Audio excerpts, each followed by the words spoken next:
My name is Maya Ellis. I'm 26 years old, and the first thing my father asked after I woke from the emergency surgery was whether I understood how much my sister had to lose, not whether I could feel my left hand, not whether the surgeon had saved my knee.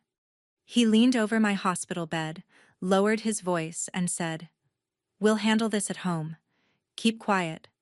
Don't destroy your sister's future." 18 hours earlier, she had offered to fix my snowboard binding before our first run. Halfway down the mountain, the front binding twisted away from the board. I remember my body turning while the snowboard didn't, the edge catching, and the trees rushing toward me.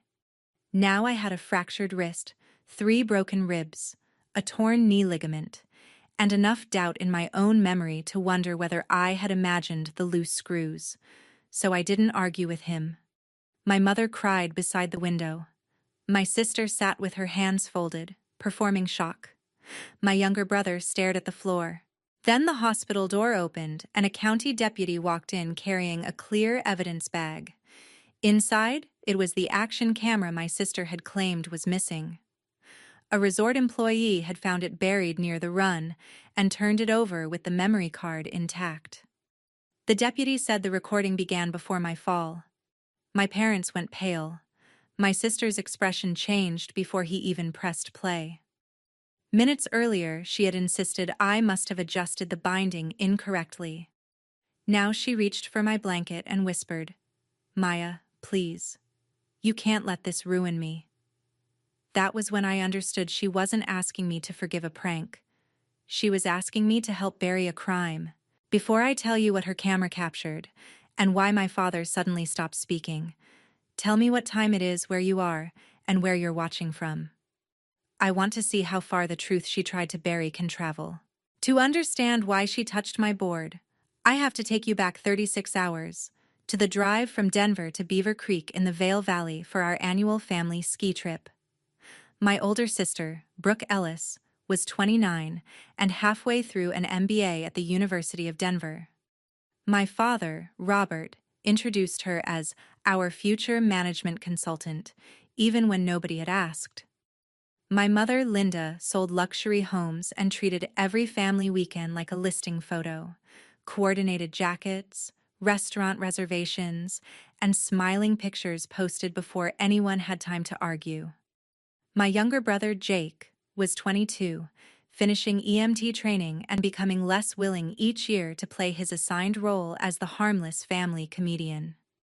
I worked as an operations analyst for a regional outdoor retailer while taking evening MBA classes at the University of Colorado, Denver. I was competent, quiet, and useful, the daughter my parents called when a spreadsheet broke, a flight changed, or Brooke needed help polishing a presentation. Until that winter, none of them had considered me competition. The change began when Brooke and I both reached the final round for the same paid summer fellowship at Calder Peak Group, a hospitality consulting firm with only one Denver placement. Brooke had the more prestigious program, my father's network, and the confidence of someone who had never heard the word no without appealing it. I had 5 years of actual operations experience and a case study about reducing waste across mountain properties. I had applied without telling my family because I wanted one achievement that did not pass through my father's contacts. The recruiter called while we were checking into the condo. My final interview would be Monday morning, the day after our last ski run. Brooke heard enough of the conversation to understand. Her smile remained in place, but her eyes fixed on me the way they had 2 weeks earlier when my external drive suddenly stopped working the night before my application deadline. Brooke had borrowed it to transfer one tiny file. When I plugged it back in, my case study folder was corrupted. She called it an accident. My father bought me a new drive, and my mother said I should learn to keep backups. I rebuilt the work from emailed drafts and submitted it 6 minutes before the deadline. No one asked why Brooke had opened a folder she claimed she never touched. At dinner in the village, my father toasted her upcoming interview and told the table that Calder Peak needed executive presence, not just technical competence. I knew exactly who the second half of that sentence described. When Jake mentioned that I was a finalist too, silence landed between the water glasses. Brooke recovered first. She raised her wine and said, "Then may the best sister win." My mother laughed too brightly. My father did not raise his glass. Later, Brooke came into my room holding a friendly expression I had learned not to trust. She said the fellowship mattered more to her because I already had a job. I told her it mattered to me because I wanted it, and that should have been enough. She reminded me that Dad had introduced her to a Calder Peak partner. I reminded her that referrals opened doors. They did not own the room behind them. For 1 second, the pleasant mask slipped. "You always do this," she said. "You wait until I've worked for something, then turn being overlooked into your special advantage." I almost laughed. I had spent my life making myself smaller so she could call herself exceptional, and now my refusal to disappear looked like aggression to her. I told her the interview would decide it. She left without answering. The next morning, she behaved as though the conversation had never happened. She brought me coffee, complimented my jacket, and suggested we warm up on a blue run before joining our parents. I wanted to believe the reset because wanting peace had always been my most exploitable weakness. At the base lodge, she tapped the action camera mounted on her helmet and joked that she would record our sister race for the family video. While I tightened my boots, she crouched beside my snowboard and said my front binding angle looked wrong. Brooke had ridden longer than I had, so when she offered to adjust it, I let her. I watched her lift the base plate cover and turn a tool inside the binding. She told me she was moving it 2 degrees to reduce pressure on my knee. Her helmet was still on. The camera light was small enough that I never noticed it blinking. When she finished, she pressed down on the binding, smiled, and said, "Perfect. You'll barely feel a thing." I flexed the board once. Nothing moved. Brooke had not removed the screws. She had backed them out just enough that the base plate would hold under my weight at the lodge and rotate when I put real force through it at speed. I would not understand that distinction until a technician explained it after the crash. At the time, all I understood was that my sister had done me a favor, and I owed her gratitude. That was the last ordinary thought I had before we reached the lift. The run began normally. Brooke pushed off first, carving wide turns while I followed about 30 feet behind. The sky was clear, the snow firm, and I could hear the dry scrape of my edge each time I shifted weight. I am not an expert rider, but I had snowboarded every winter since high school. I knew what ordinary vibration felt like. 3 turns in, pressure under my front boot changed. It was subtle. A soft lateral give where the board should have answered immediately. I looked down, saw nothing obvious, and told myself Brooke had adjusted it. She knew what she was doing. On the next turn, the binding moved again. My front knee rotated inward, and panic arrived before pain. I tried to flatten the board and slow down, but the slope narrowed where the run curved beside a stand of trees. I leaned onto my heel edge. The front binding plate twisted. My boot stayed strapped to the binding while the binding itself turned against the board, pulling my body sideways. For 1 suspended second, I saw the board pointing downhill and my shoulders facing the trees. Then the edge caught. My wrist hit first. My ribs struck packed snow, my knee folded beneath me, and momentum carried me into a boundary marker hard enough to empty my lungs. I did not scream. I could not draw enough air. Sound returned in pieces. Another rider shouting uphill, skis scraping to a stop, Brooke calling my name with a terror that sounded almost convincing. She reached me before patrol did. I remember her looking at the binding, then at me. She pressed the base plate cover down with one gloved hand. I tried to say, "Don't touch it," but only a broken breath came out. Brooke told the first patroller that I had caught an edge while trying to race her. By the time the rescue sled reached the base clinic, that version had become family fact. My father, Robert, repeated it to the physician. My mother, Linda, said I had always been competitive when I felt overshadowed. Brooke cried and claimed she should never have challenged me. Every sentence placed one more layer between what I remembered and what everyone around me accepted. The clinic x-rays showed fractures, but an MRI at the hospital confirmed the damage that would change my next year. A torn ACL, a torn meniscus, 3 broken ribs, a fractured left wrist, and a mild concussion. Surgery repaired my wrist that evening and stabilized the knee until swelling dropped enough for a second procedure. When I woke, Brooke's chair was empty. I asked where her camera was. My mother said Brooke had left it at the condo because the battery had died before our run. I remembered the light on the helmet at the lift, or thought I did. Medication made the edges of everything unreliable. A deputy came for a routine accident statement, but my father answered before I could. He said I had been eager to prove myself and had ignored Brooke's warning to slow down. I tried to explain that the binding moved. Brooke, now back in the room, said I had adjusted it alone the previous night. My mother touched my forehead and told the deputy I was confused from anesthesia. He left his card and said he could return when I was clearer. That was when my father closed the door, leaned over me, and delivered his instruction to stay quiet. He did not ask whether Brooke had touched the board. He said, "A mechanical failure is not a criminal act, and an accusation will cost her the fellowship, her MBA, everything."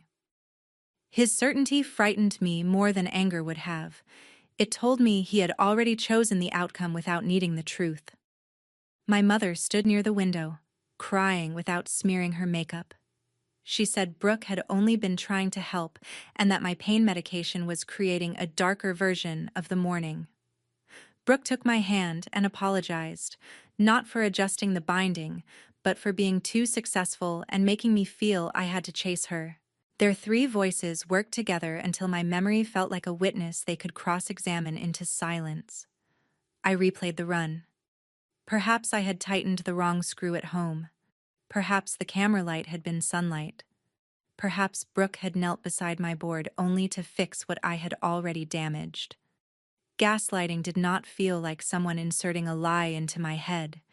It felt like everyone removing my right to trust what was already there. I lay awake listening to the monitor count my heartbeat and realized I was more afraid of being wrong than they were of me being hurt. Have you ever had your own family repeat a story so confidently that you began doubting the memory inside your own body? The next afternoon, while my parents were meeting the surgeon and Brooke was supposedly retrieving clothes from the condo, my phone rang from an Eagle County number. The caller introduced herself as Elena Ruiz, the resort's risk manager. A lift maintenance employee had found an action camera half buried near the side of the run where patrol had treated me. Because the camera shell carried our family reservation number on a lost property sticker, security had matched it to the incident report. Elena said the memory card appeared intact, and that resort security had transferred the camera directly to the Eagle County Sheriff's Office. She did not tell me what was recorded.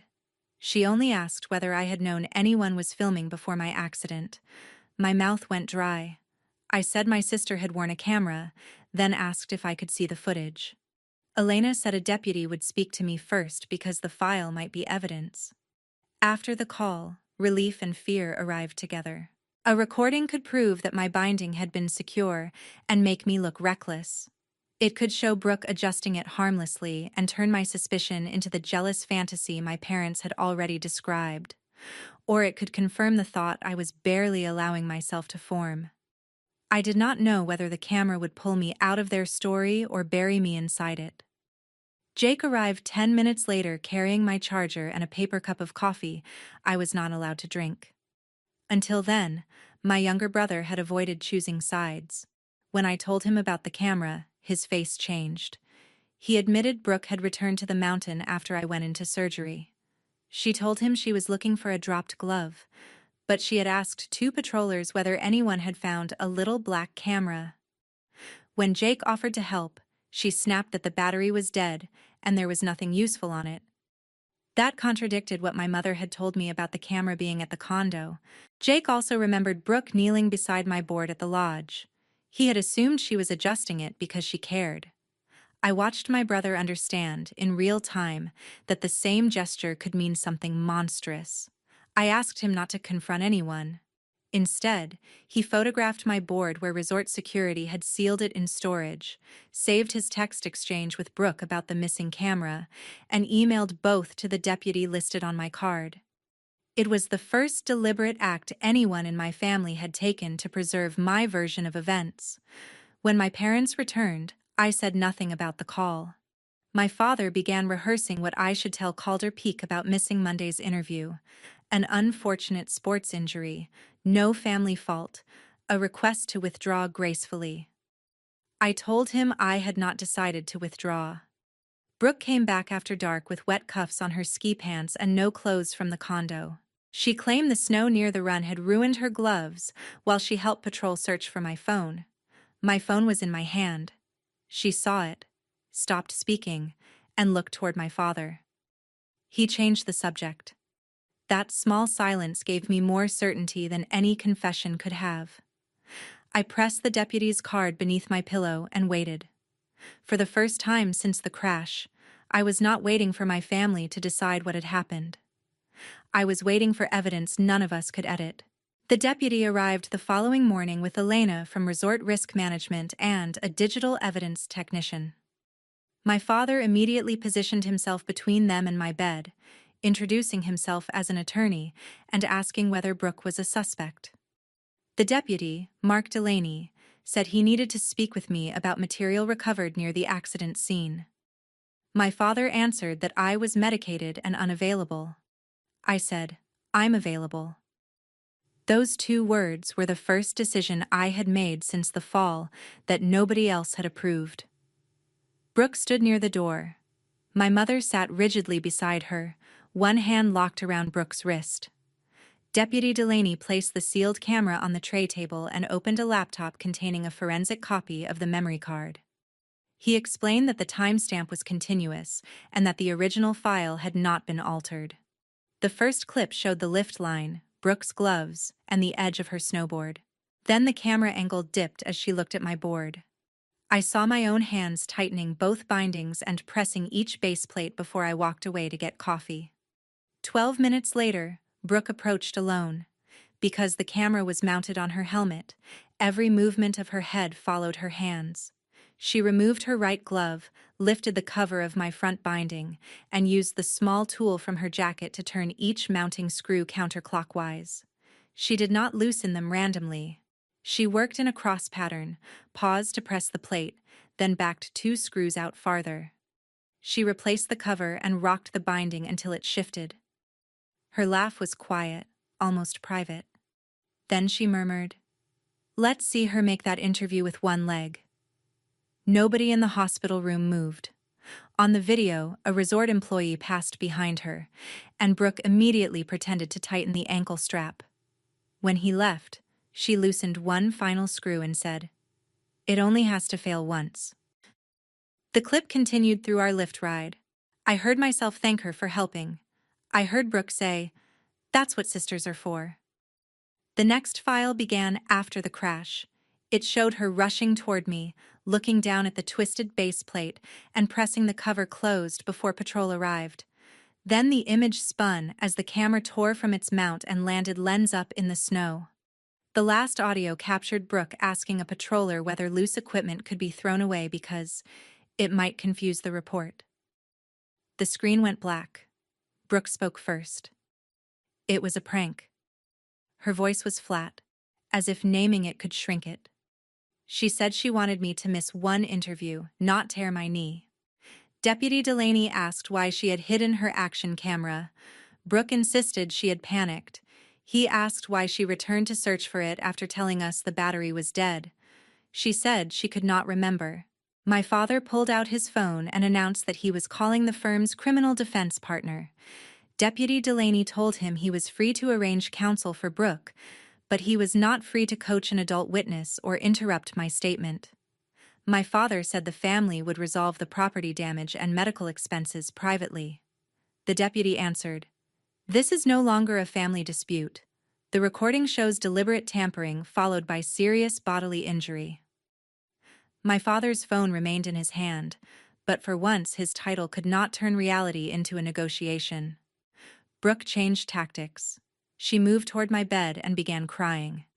She said Calder Peak was her only path into consulting, that her student loans were enormous, that one reckless minute should not erase 9 years of work. She reminded me of birthdays, shared bedrooms on vacations, the time she drove through a snowstorm to bring me home from college. I listened until she said, "You know, I would never really hurt you." I looked at the brace holding my wrist, then at the machine stabilizing my knee. "You already did." My mother pleaded that Brooke had been under unbearable pressure. I told her pressure explained nothing about why they had accused me of causing my own fall. My father said I was emotional and did not understand the permanent consequences of a statement. That finally opened something in me. For the first time, I told the entire story without allowing anyone to finish it for me. The corrupted drive, Brooke's demand that I withdraw, her adjustment at the lodge, the moving binding, her hand on the base plate after the crash, the conflicting stories about the camera, and my father's instruction to keep quiet. A nurse outside the half-open door stepped in and said she had heard part of that hospital conversation the previous night, including my father saying an accusation would destroy Brooke's future. The deputy asked my parents to stop speaking and requested separate interviews. My father objected. Deputy Delaney told him the camera would be booked as evidence and the snowboard would be examined by an independent technician.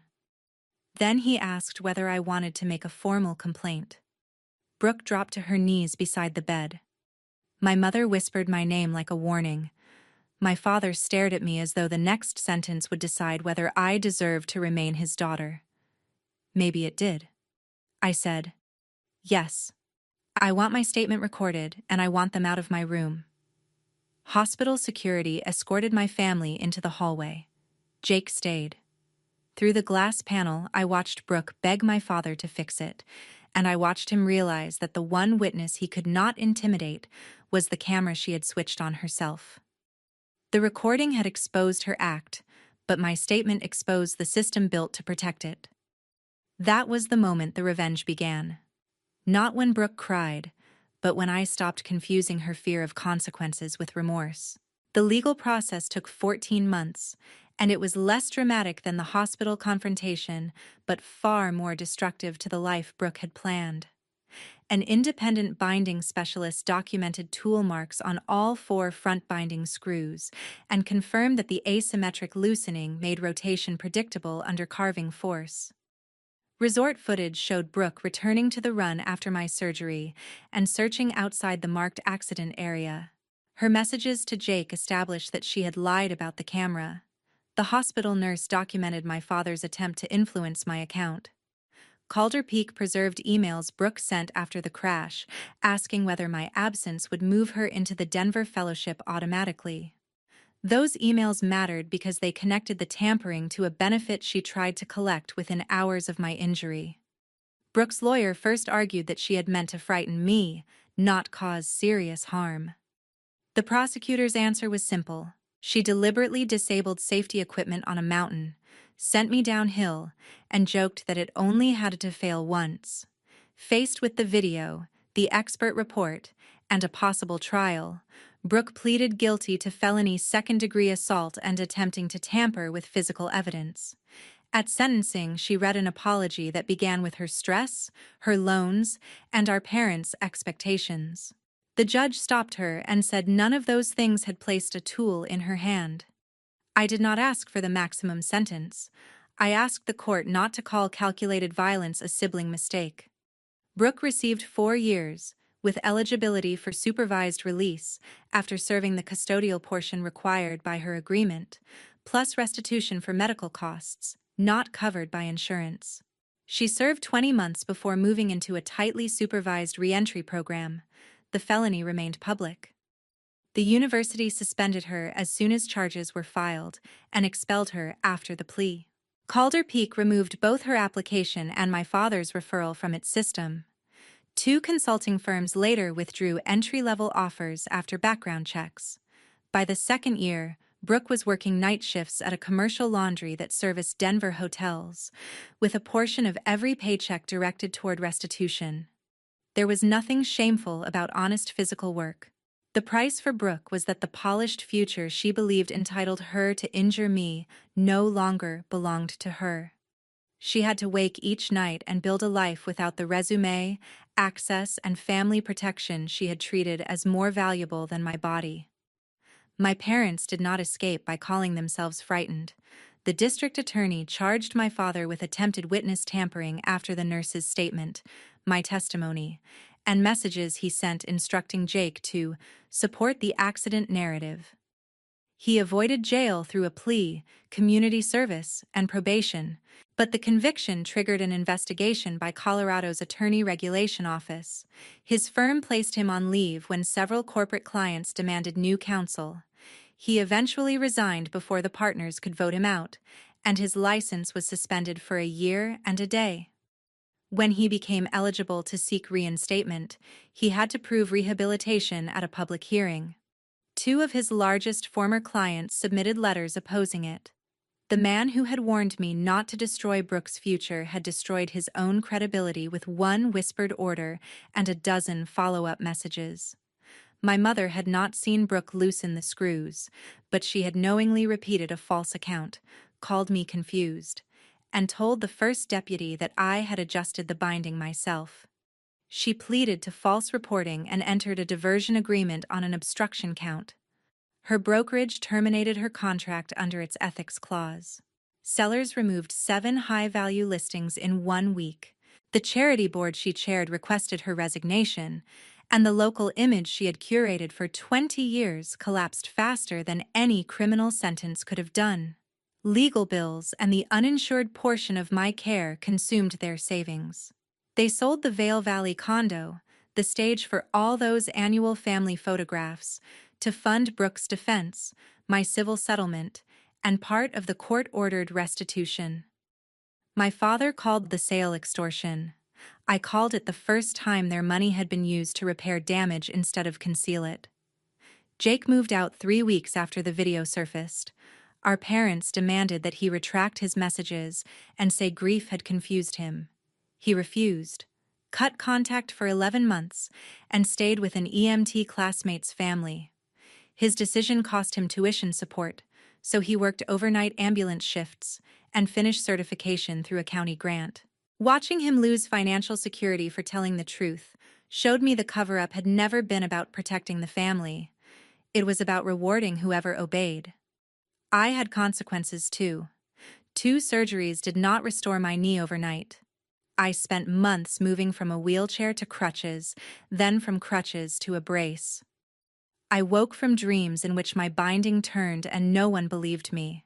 Calder Peak offered to postpone my final interview, but I nearly declined because every mention of the fellowship brought Brooke back into the room. My physical therapist asked whether surrendering it would be healing or whether Brooke would still be choosing my future.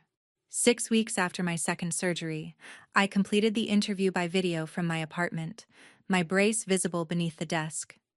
I presented the case study I had rebuilt after my drive was corrupted. I did not mention Brooke. I did not need to. Calder Peak offered me the Denver Fellowship, then converted it into a full-time operations strategy role after graduation. Getting the position did not heal my ribs or make the court process feel fair. It gave me something quieter and more valuable. Proof that I could accept an opportunity without apologizing for the person who tried to take it.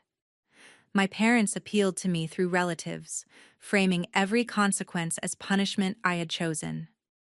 I stopped correcting them. Brooke had chosen the tool. My father had chosen the command. My mother had chosen the lie. The court, the university, their employers, and their clients had simply refused to carry those choices for them. Revenge, I learned, was not adding pain to their lives. It was removing myself as the cushion that had always kept their actions from hitting the ground. 3 years after the crash, I could walk without a brace, though cold weather still tightened my knee and the scar across my wrist remained bright under certain light.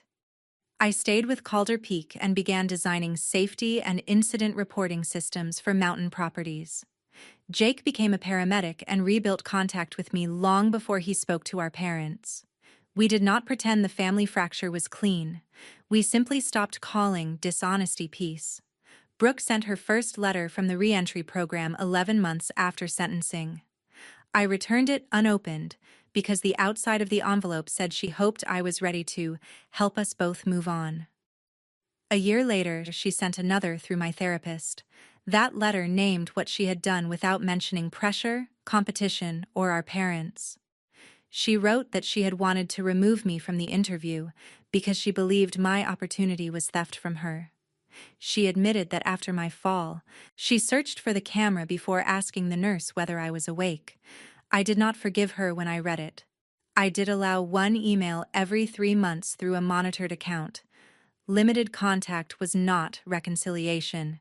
It was a boundary I could close the moment accountability turned into self-pity. I still had no in-person relationship with her, and I made no promise that I ever would. My parents wanted a family meeting once my father regained a restricted license. Their invitation described the case as the tragedy that happened to all of us. I declined. An event does not happen equally to the person whose body is broken and the people who break it, hide it, and lose status when the truth appears. That Thanksgiving, I did not return to my parents' smaller Denver house. I hosted dinner in my apartment for Jake, 2 friends from physical therapy, Elena from the resort, and the EMT classmate whose family had given my brother a room. At the table, nobody arranged us for a photograph. Nobody asked me to soften a fact so another person could feel successful.